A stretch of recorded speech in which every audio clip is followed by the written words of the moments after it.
Sinusulong ni Senate Majority Leader Francis Tolentino ang panukalang batas para sa pagpapatatag ng isang pambansang korporasyon na tututok sa pagmimina ng langis sa ilalim ng dagat.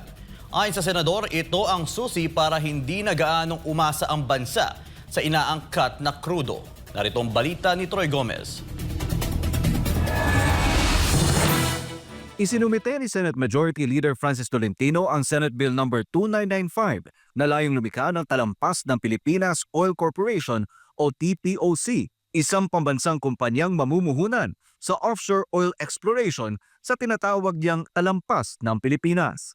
Tinukoy ni Tolentino ang naturang rehiyon bilang mas malawak pa at mas mayaman sa yamang mineral kaysa Malampaya Gas Field sa Palawan. Ang mapa ng talampas ay opisyal nang isinumite sa International Seabed Authority nitong Marso. Sa kanyang paliwanag sa panukalang batas, iginit ni Tolentino na sobra-sobra ang inaangkat na krudo ng Pilipinas, halos 170 milyong bariles kada taon, habang ang lokal na produksyon ay nananatili sa 23,000 bariles kada araw.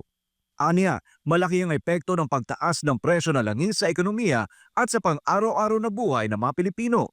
Ang Senate Bill 2995 ay sinusuportahan ng Senate Bill No. 2996. Nalilikha naman ng talampas ng Pilipinas Development Authority para sa kabuuang pag-unlad ng offshore resources ng bansa. Positibo si Senador Tolentino na ang panukalang ito ay maaaring maging game changer para sa kinabukasan ng enerhiya sa Pilipinas. Pero ang tanong ay kung uusad nga ba ito sa Senado? Para sa Diyos at sa Pilipinas kung mahal, Troy Gomez nag-uulat, SMNI News.